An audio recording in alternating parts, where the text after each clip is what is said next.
Bangkok, Thailand, Rajadamnern Stadium, November 14th, 1958, Thursday night, 9:22 p.m. No one in that stadium knew his name, not the fight promoters sitting ringside with their clipboards, not the Muay Thai trainers who had spent 40 years inside Bangkok's fight camps, not the 3,000 people packed into every seat, every standing space, every concrete step of the most prestigious fight venue in Southeast Asia. Not even the woman in the ring. The incident lasted 11 minutes and 14 seconds. What happened in those 11 minutes would be passed down from trainer to trainer, from fighter to fighter, from generation to generation in Bangkok's fight community. Debated in gyms that smelled of tiger balm and old canvas. Argued over by men who were not there but wished they had been. Some said it never happened. Some said it was exaggerated. But the people who were in Rajadamnern Stadium on November 14th, 1958, they remember every second. They always will. Here is what nobody disputes. An undefeated Muay Thai champion with 47 professional victories had already defeated 7 challengers that night. She was barely sweating. She had been in that ring for 4 hours. She looked like she was waiting for something worth her time. Then a 17-year-old Chinese boy with no fight record, no cornerman, no hand wraps climbed over the ropes from inside the audience, and everything changed. This is the story Bangkok has never forgotten. This is what really happened on the night of November 14th, 1958. Rajadamnern Stadium, Bangkok. 8:45 p.m. The air is thick, humid, still 33 degrees even after dark. 3,000 people fill every surface of the stadium. Cigarette smoke hangs in blue layers under the tin roof. The smell is specific and permanent. Tiger balm, sweat, fried insects, street food, decades of spilled Singer beer soaked into concrete. Vendors move through the crowd with practiced efficiency. Gamblers cluster in tight groups, waving money, calling odds in rapid Thai. The canvas ring stands under 4 rows of fluorescent lights that cast everything in slightly greenish white. The ropes sag just enough to tell you they have been here a long time. The mat is stained in ways that do not come out. This is Rajadamnern Stadium, built 1945, home to more than 10,000 fights, the most important Muay Thai venue in the world. Champions are made here, careers end here, legends are born here. Tonight the crowd has come for one name, Siriporn, the Scorpion, Kaewsai. She stands in the center of the ring performing her Y crew, the pre-fight ritual, every movement deliberate, sacred, precise. She is 24 years old, 134 pounds, 5 feet, 6 inches of Muay Thai, built over 15 years of training that began when she was 9 years old and her father's debt paid her into a Chiang Mai fight camp. Her record, 47 fights, 47 victories, 38 by knockout. Not a single loss, not a single draw. Her right elbow has opened wounds requiring stitches on 23 different opponents. Her left knee has broken 4 ribs in competition. Male fighters in her weight class have started refusing to face her. Not because she is a woman, because she is Siriporn. The newspapers call her Thailand's deadliest woman. The gamblers call her the Scorpion because she strikes exactly once. Then it is finished. Her trainer, crew preacher, 70 years old, 45 years in Muay Thai, the man who trained 3 national champions before her, calls her something else. He calls her impossible. Tonight is an open challenge. The promoter, Somchai, has offered 10,000 baht to anyone who can survive 3 rounds. 3 minutes each, 9 minutes total. You do not have to beat her. You do not have to knock her down. You just have to stay on your feet. 7 men have tried. 7 men have been carried out. The first lasted 40 seconds. The second, a former soldier, lasted less. The third through 5th, local fighters with real experience, none survived beyond a minute. The 6th, a Japanese karateka, bowed respectfully, took his stance, threw a perfect technique, and was on the mat in 32 seconds. The 7th was the bravest. A Muay Thai fighter from Chiang Mai with 15 professional fights. He lasted 1 round and 47 seconds. He actually landed a punch, a clean right straight that sent Siriporn's head snapping back. The crowd erupted. She smiled. Then she went through his guard like it was made of smoke and rammed a knee into his solar plexus. He didn't stand up for 4 minutes. Siriporn stands in her corner, arms draped over the ropes, barely breathing hard. After 7 fights, she looks like she finished warming up 5 minutes ago. Somchai takes the microphone. His gold rings flash under the lights. Is there anyone left in Bangkok with courage tonight? Perhaps we should look further. Are there any foreign martial artists brave enough to face Thailand's greatest treasure? The crowd laughs. At the back of the stadium, standing on a concrete step, a teenage boy raises his hand. Bruce Lee arrived in Bangkok 6 days earlier by cargo ship from Hong Kong. He is 17 years old, 5 feet, 7 inches, 126 pounds. No fight record, no reputation, not yet. He came because of something sailors in the port of Hong Kong said about Muay Thai. They described it with fear in their voices. Not like kung fu, they said. They use elbows like blades. They kick banana trees until the trees break. Then they kick harder trees. Bruce heard every word. He felt no fear. He felt something more dangerous. Curiosity. He spent 6 days observing Bangkok's fight gyms, sitting in the back, watching, writing in his notebook. He catalogued how Muay Thai fighters shift weight before a kick, the subtle tilt before an elbow, the grip mechanics inside the clinch. His mind worked like a camera that never stopped recording. Tonight is his 2nd time at Rajadamnern. He came to watch. He raised his hand to learn. Somchai blinks at him from the ring. How old are you? 17. What martial art? Wing Chun. Chinese boxing. How many ring fights? None. The crowd laughs again. Harder this time. A skinny Chinese teenager against Thailand's deadliest fighter. The gamblers do not even adjust the odds. There are no odds. This is entertainment. One man in the crowd is not laughing. An older Chinese businessman, 3 rows from the ring. He knows this boy. He knows the boy's teacher, Ip Man. He knows what Wing Chun can do. He says quietly to the man beside him, "Do not bet against him." His companion looks at him as if he has lost his mind. Bruce moves through the crowd. People step aside. Some laugh. Some feel genuine concern. He climbs through the ropes. The ring is bigger than he expected. Hotter. The lights are blinding. He can smell tiger balm and blood from the previous fights. Siriporn looks at him once. She sees a boy. Narrow shoulders, thin arms. She turns to Somchai. This is a waste of time. Give the crowd a show. 1 round. Make it interesting. She turns back to Bruce, steps closer. She is taller. She looks at him the way a professional looks at something that will take 30 seconds to handle. Go home, little boy. Bruce does not answer. He looks at her the way Ip Man taught him to look. Not at the surface, not at the expression, at the structure beneath. Read the body. Read the weight distribution. Read the intention before it becomes motion. Siriporn sees something in his eyes that stops her for exactly 1 moment. This boy's eyes do not match his body. His body says amateur. His eyes say something she has only seen in fighters who have been tested. Serious. Still. Already inside the fight before it begins. She pushes the feeling away. He is a child. 30 seconds. The referee calls them to center. Standard Muay Thai rules. All 8 weapons. Elbows, knees, shins, clinch, sweeps. Everything. Bruce nods. He has come to her arena. He will play by her rules. The bell rings. Siriporn moves forward with the measured patience of a predator. She throws a teep, a push kick to test distance. Bruce slides to the side. Not backward, sideways. The kick finds nothing. She throws another. Same result. He is not where she expects him to be. He moves at angles she is not trained against. Not the linear retreat she has seen 10,000 times. Something else entirely. She decides to close distance. The clinch. Her best weapon. Both hands behind the neck, pulling the head down into the rising knee. This technique has finished more fights than any other in her record. She steps forward, hands reaching for his neck. Bruce's forearms meet her wrists. Not blocking, intercepting. Light contact. His Chi-Sao reflexes, built from thousands of hours of blind training at Ip Man's school, activate without thought.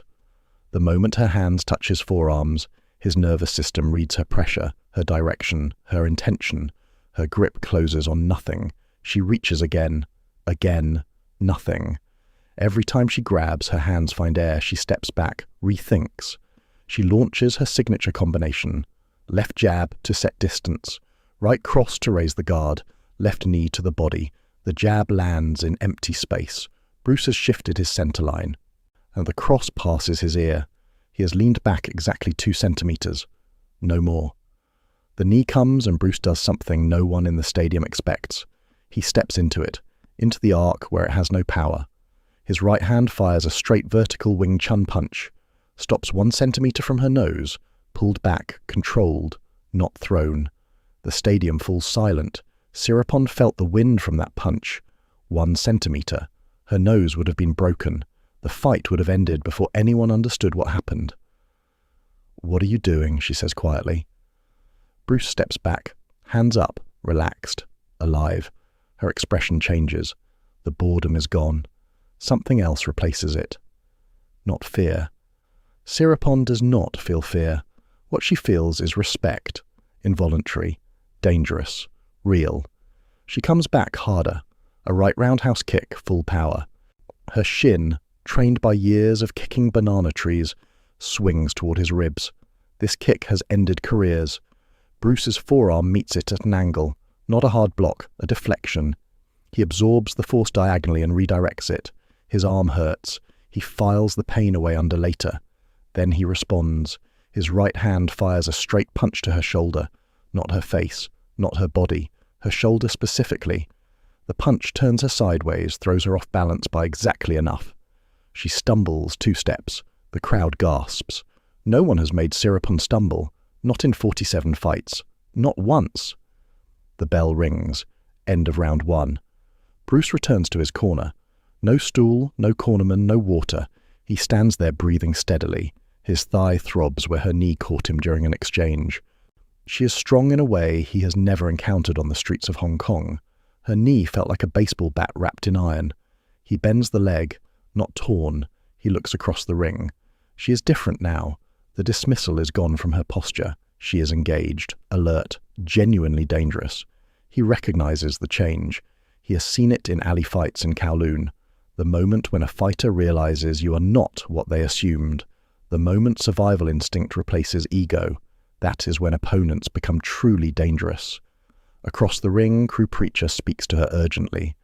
45 years of wisdom compressed into 30 seconds. He reads every technique before you execute it. Break the rhythm. No combinations. Single strikes. Make every weapon a surprise. "I know," she says quietly. She studies Bruce the way he studied Muay Thai gyms for 6 days. She sees something that concerns her. He is calm, not the performed calm of a man hiding fear. Real calm, absolute certainty. She has seen this calm before, in her own reflection, before every fight. Crew Preacher follows her gaze. "Do you want to stop? There is no shame. I never stop." The bell rings for round 2. She changes everything. Broken rhythm, unpredictable timing, single weapons with no preparation, a sudden elbow from an unexpected angle, a knee that arrives without the setup combination. It works better. She catches him with an elbow above his left eye. Blood flows. The crowd erupts. First blood. 3,000 people scream as one. Siriporn feels it. 24 years of fighting have taught her body to respond to blood with precision, not frenzy. Blood means the opponent is human. Blood means he can be finished. She pushes forward. A knee follows the elbow aimed at his floating rib. Bruce twists his hips, absorbs most of it, but the knee connects. Real pain, not rooftop pain, professional pain, the kind that tells the body to stop. Bruce's mind overrides his body. It always has. He begins using simultaneous attack and defense. Every block is also a strike. Every strike defends the center line. She attacks with her right elbow. Bruce deflects it, while his right hand fires a finger jab toward her eyes. Stops. 1 centimeter. She attacks with her knee. His hip catches the force while his elbow drops toward her temple. Stops. 1 centimeter. Every time she attacks, he shows her what he chose not to do. The crowd begins to understand. This Chinese boy is not fighting to win. He is teaching. In the middle of round 2, Siriporn uses her most feared weapon, the right elbow strike, short, curved, the blow that has opened wounds on 23 opponents, the scorpion's sting. Bruce does not dodge. He catches it. His left hand catches her elbow mid-arc, redirects the angle without blocking the force. His right hand fires at her throat, stops, holds, 1 centimeter from her windpipe, both of them completely still. The stadium is silent enough to hear the fluorescent lights humming. Bruce lowers his hand, steps back. Siriporn stands there, processing. She looks at his hand. At the distance it did not travel. She has been in 47 fights. She has felt the moment when she chooses not to finish an opponent. She has never been on the receiving end of that choice. She has never stood in a ring and understood, truly understood, that someone chose not to end her. She looks at him. He looks at her. She bows. Not the formal bow of ceremony. The other kind. The kind that is earned. The referee steps between them, confused. Somchai at ringside is also confused. No knockout. No clear winner. This has never happened. Siriporn speaks. The translator carries it across the ring. The fight is finished. Who wins? Somchai asks. Nobody wins. Nobody loses. Her eyes stay on Bruce. That is the point. What happened after November 14th, 1958? For 3 days, in Crew Preacher's gym on a side street in Bangkok, tin roof, concrete floor, a canvas bag patched with tape, the smell of decades of sweat burned into every surface. Something unusual took place. Siriporn taught Bruce the mechanics of Muay Thai. So the horizontal elbow, the uppercut elbow, how to generate force from the hips, not the shoulders. Knee strikes from the clinch, the shin kick, the hip rotation that turns the entire body into a single weapon. Bruce absorbed movements in hours that take Thai fighters months to understand. Not perfectly, but with understanding of the underlying principle. That was always enough for him. Bruce taught her Chi-Sao sensitivity, the centerline theory, economy of motion, simultaneous attack and defense. They stood facing each other, forearms touching, eyes closed. Feel where the pressure is going. Follow it. Counter it before it arrives. Siriporn's reflexes, built by 15 years of Muay Thai, adapted to this new language with startling speed. A whole new sense. A whole new conversation happening through skin. Crew Preacher watched from the corner on the 3rd day. He said nothing for a long time. Then, one sentence to no one in particular. 2 rivers flowing in different directions. They met. Both changed course slightly. Both run stronger for it. Bruce flew back to Hong Kong on November 17th, 1958. He filled 3 notebooks during those 3 days. His notes from this period describe the genesis of principles that would later form the foundation of Jeet Kune Do, the 8 weapons concept, hip-generated power, the idea that a complete fighter cannot limit himself to one art's vocabulary. Siriporn fought professionally for 3 more years. Her record at retirement, 61 fights, 61 victories. She never spoke publicly about the night of November 14th, not to journalists, not to students. Once, in 1971, a Thai sports magazine asked her about her greatest fight. She named no opponent. She said only this: "The greatest fight I ever had was the one where neither of us tried to win. I learned more in 11 minutes than in 15 years of training. Greatness does not announce itself. Sometimes it climbs through the ropes wearing a borrowed shirt and asks polite questions." The journalist asked who she was talking about. She smiled, changed the subject. Rajadamnern Stadium still stands in Bangkok today. The same fluorescent lights, the same canvas ring. On the wall near the entrance, among photographs of champions from 7 decades of Thai boxing history, there is one photograph that does not belong. Black and white, slightly out of focus, a thin Chinese teenager standing just inside the ropes, arms loose at his sides, looking at something outside the frame. His expression is not nervous, not excited, not performing for anyone. He is completely present, completely still, already inside the next moment before it arrives. No name beneath the photograph. The current stadium manager, when asked about it, says only, He was here one night, a long time ago. He did something no one had seen before and nothing like it since. We kept the photograph because some nights deserve to be remembered. The story refuses to die because it is not really about a fight in Bangkok. It is about what happens when a 17-year-old boy crosses an ocean not to prove something, but to learn something, and in learning, changes the room he walked into. Bruce Lee became the most famous martial artist who ever lived. He created a philosophy of combat that transcended every style he ever encountered. He died at 32, too young, always too young. But what he proved on the night of November 14th, 1958, that a complete fighter absorbs everything, discards nothing useful, limits himself to no single truth. That lesson survived him. It is still being learned, still being proved, still moving through the world, still water, still winning.